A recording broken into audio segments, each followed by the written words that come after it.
உனக்கு செய்த எண்ணில்லாத நன்மையை மறவாதே மறவாதே. உன்னையும் என்னையும் என்றும் காக்கும் ராஜனை, உன்னையும் என்னையும் என்றும் காக்கும் ராஜனை மறவாதே மறவாதே. கர்த்தர் உனக்கு செய்த எண்ணில்லாத நன்மையை மறவாதே. வணக்கம். இந்த நாளில் சின்ன சின்ன வெளிச்சங்களில் இன்னொரு புதிய சிந்தனையை தெரிந்து கொள்வோம். தமிழ் இலக்கியங்கள் அல்லது தமிழ் மரபே ஒழுக்கத்தை உயர்த்தி பிடிக்கிற ஒரு மரபு. ஒழுக்கம்தான் உலகத்தில் உயர்ந்தது என்றும், இன்னும் சொல்ல போனால் ஒழுக்கத்தை உயிருக்கு நிகராக பேசிய இலக்கியங்கள் தமிழிலே உண்டு. ஒழுக்கம்தான் முக்கியம். ஒழுக்கம்னா என்ன?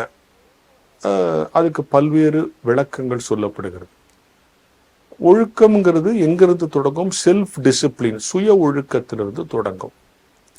நான் எங்கள் பள்ளிக்கூடத்து வழிபாட்டு நேரத்தில் எங்கள் மாணவர்கிட்ட சொல்லுவேன், எப்போ எல்லாம் ஒழுங்காக லைனாக நிற்கிறீங்க, ப்ரேயரில் அமைதியாக நிற்கிறீங்க, வரிசையாக அந்தந்த வகுப்பில் வந்து நிற்கிறீங்க. இதுக்கு பேர் ஒழுக்கம் இல்லை, இதுக்கு பேர் ஒபீடியன்ஸ். ஏன்னா சுற்றி நாங்கள் வாத்தியாரெல்லாம் நிற்கிறோம். நீ ஏதாவது தப்பு பண்ணினா உடனே உன்னை கூப்பிட்டு கண்டிச்சிருவோம், அடிப்போம், பனிஷ்மெண்ட் கொடுப்போம், தெரிஞ்சிரும். அதனால சுற்றி எல்லாரும் இருக்கிறாங்கிறதுக்காக நீ ஒழுங்காக இருக்கிற. இதுக்கு பேர் ஒழுக்கம் கிடையாது, இதுக்கு பேர் ஒபீடியன்ஸ். சுற்றி நான் கண்காணிக்கப்படுகிற பொழுது நான் ஒழுங்காக இருந்தால் அது ஒழுக்கம் அல்ல. யாருமே என்னை கண்காணிக்காத போது நான் ஒழுங்காக இருந்தால் அதுக்கு பேர் தான் ஒழுக்கம். அப்போ ஒழுக்கத்தினுடைய துவக்கம் என்பது செல்ஃப் டிசிப்ளின், சுய ஒழுக்கம் இருக்க வேண்டும். அது முக்கியம். ஆனால் ஒழுக்கத்துக்கு என்னென்னவோ டெஃபினிஷன்லாம் சொன்னாங்க. பெரியார் ஒரு ரொம்ப எளிமையாக ஒரு விளக்கத்தை சொன்னார். அடுத்தவன் உன்னை எப்படி நடத்தும்னு நீ விரும்புறியோ அது மாதிரி நீ அடுத்தவன் நடத்து, அதான் ஒழுக்கம். ரொம்ப சிம்பிளாக இருக்குல்ல. அடுத்தவன் உன்னை எப்படி நடத்தணும்னு விரும்புறியோ அது மாதிரி நீ அடுத்தவனை நடத்து, அதுக்கு பேர் தான் ஒழுக்கம்னு சொன்னார். ஒழுக்கத்துக்கு இதுக்கு மேலே ஒரு வரைவிலக்கணம் சொல்ல முடியாது. இன்னொரு ஆச்சரியம் என்ன தெரியுமா? இது பெரியார் சொன்னாரா? இதே பொருளில் ஒரு வசனம் பைபிளில் இருக்கு. அதுதான் இன்னும் எனக்கு ஆச்சரியமாக இருக்கும். இதை படிச்சுட்டு அவர் சொன்னாரா இல்லை அவர் சொன்னது மாதிரியே இங்கே இருக்கா எனக்கு தெரியாது. பைபிள், கடவுள் நம்பிக்கை, பெரியார் நேர் எதிரானவர்கள். நான் ஒழுக்கம் என்று வருகிற பொழுது பெரியார் சொன்னது, அடுத்தவன் உன்னை எப்படி நடத்தணும்னு விரும்புறியோ அது மாதிரி நீ அடுத்தவனை நடத்தும். பைபிளில் ஒரு வசனம் இருக்கு, உங்களுக்கு தெரியும், மத்தேயு 7:12. மனுஷர் உங்களுக்கு எதை செய்ய வேண்டும் என்று விரும்புகிறீர்களோ நீங்களும் அதையே மனுஷருக்கு செய்யுங்கள், இதுதான் நியாயப்பிரமாணம், தீர்க்க தரிசனம் முழுக்க சொல்றதுன்று.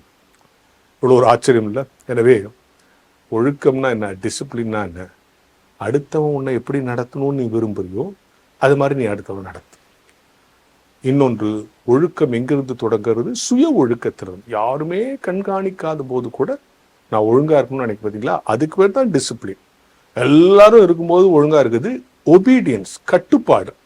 அவங்கெல்லாம் திட்டுவாங்க, பார்த்துருவாங்க அப்படின்னு பயந்துட்டு கட்டுப்பட்டு இருக்கிறத விட பார்க்காம இருக்கும் போது கூட சுய கட்டுப்பாடோடு இருக்க வேண்டும். எனவே சுய ஒழுக்கத்திலிருந்து நம் ஒழுக்கம் தொடங்க வேண்டும். ஒழுக்கத்தினுடைய நிறைவான ஒரு வரைவிலக்கணம் என்ன? சக மனிதன் உன்னை எப்படி மதிக்க வேண்டும், எப்படி நடத்த வேண்டும் என்று நீ ஆசைப்படுகிறாயோ அப்படியே நீ அவனை நடத்த வேண்டும் என்கிற ஞான வெளிச்சத்தோடு இந்த நாளை தொடங்குவோம். சொல்லுங்கள், ஒரு முறை சொல்லுங்கள்,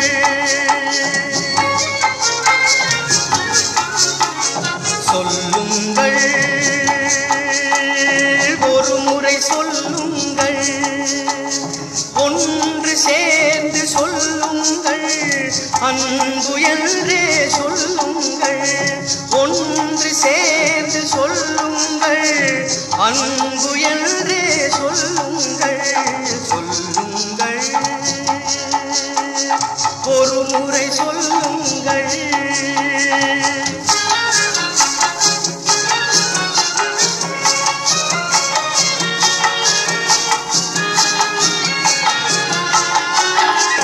இறைவன் தந்த சொல்லதுவே இவ்வுலகம் வாழ தந்ததுவே.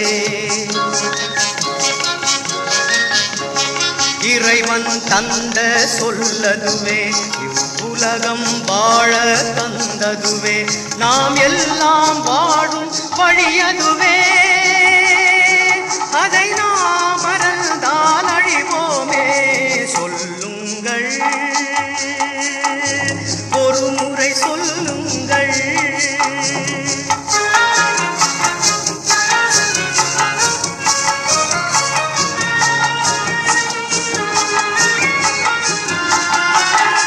பகையும் போரும் பல கண்டோம், பாரில் வாழ வழி மறந்தோம்.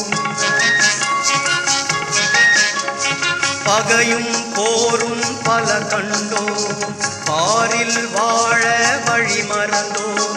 பரனை பாடிட தினம் மறவோம், பிறரிடம் காட்டிட வெல்லே. சொல்லுங்கள், ஒரு முறை சொல்லுங்கள்.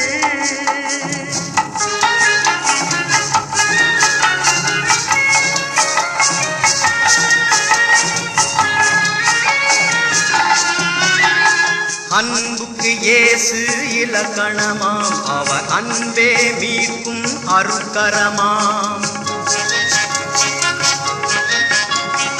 அன்புக்கு இயேசு இலக்கணமாம், அவர் அன்பே மீட்கும் அருட்கரமாம். அன்பில் வழியில் நடந்திடுவோம், நாம் இன்றே அவ்வழி தொடர்ந்திடுவோம் என சொல்லுங்கள், ஒரு முறை சொல்லுங்கள். சொல்லுங்கள், ஒரு முறை சொல்லுங்கள்.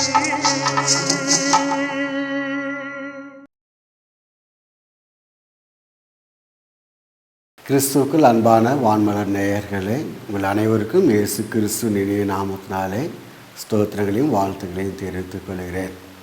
காலைதோறும் அவருடைய கிருபைகள் புதியவை, அவருடைய இரக்கத்திற்கு அளவே இல்லை. இந்த நாளிலும் அவருடைய புதிய கிருபைகளை காண, அவருடைய இரக்கத்தை பெற்றுக்கொள்ள கடவுள் கொடுத்த அந்த நாளுக்காக நாம் நன்றி சொல்லுவோம், அவரை துதிப்போம். விசுவாசத்தோடு, கடல் மேல் கொண்டிருக்கிற விசுவாசத்தோடு இந்த நாளை நாம் துவங்குவோம். இந்த நாளிலும் தியானத்திற்காய் தெரிந்து கொள்ளப்பட்ட திருமறையின் பகுதி பரிசுத்த மார்க் எழுதிய நற்செய்தி நூல் 9ஆம் அதிகாரம் வசனங்கள் 14 முதல் அந்த பகுதியில் இருக்கிற காரியங்களை நாம் பார்க்கின்ற பொழுது, கடவுள் இயேசு கிறிஸ்து அங்கே ஒரு அசுத்தாவியை பிடித்த ஒரு மனிதனை குணமாக்குகிறதை குறித்த ஒரு நிகழ்வை நாம் பார்க்கின்றோம். இயேசு கிறிஸ்து ஊழியத்தை நாட்களில் போயிட்டு வருகிற பொழுது சில இடத்துல ஒரு விவாதம் நடந்து கொண்டிருக்கிறது. காரசாரமான ஒரு விவாதம். பரிசேயர்கள், வேதபாரர்கள் யார்கிட்ட சத்தம் போட்டு பேசின்னு இருக்காங்க. அப்போ அந்த ஜனக்கூட்டத்தின் மத்தியில் ஜனங்கள் எல்லாருமே சுற்றி நின்று கொண்டு இருக்காங்க. அந்த ஜனக்கூட்டத்தின் மத்தியில் அவர் வந்து பார்க்கிற பொழுது அவர்கள் அவருடைய சீடர்களோடு கூட விவாதம் பண்ணியிருக்கிறாங்க, நிறைய கேள்வியை கேட்டு இருக்கிறாங்க. அப்போது என்ன காரணம் அப்படின்னு சொல்லி ஆண்டவராகிய இயேசு கிறிஸ்து அதை கேட்ட பொழுது அங்கே இருக்கிற சம்பவத்தை சொல்கிறாங்க. இந்த மாதிரி ஊமையும் செவிடுமான அசுத்தா ஒரு மனுஷனை கொண்டு வந்திருக்கிறாங்க. அவனை குணமாக்குவதற்காக செபிக்கும்படி சீடர்களிடத்தில் அவங்க கேட்டு இருக்கிறாங்க. ஆனால் அவங்க முயற்சி பண்ணியிருக்கிறாங்க, அவங்களால கூடாமல் போயிற்று.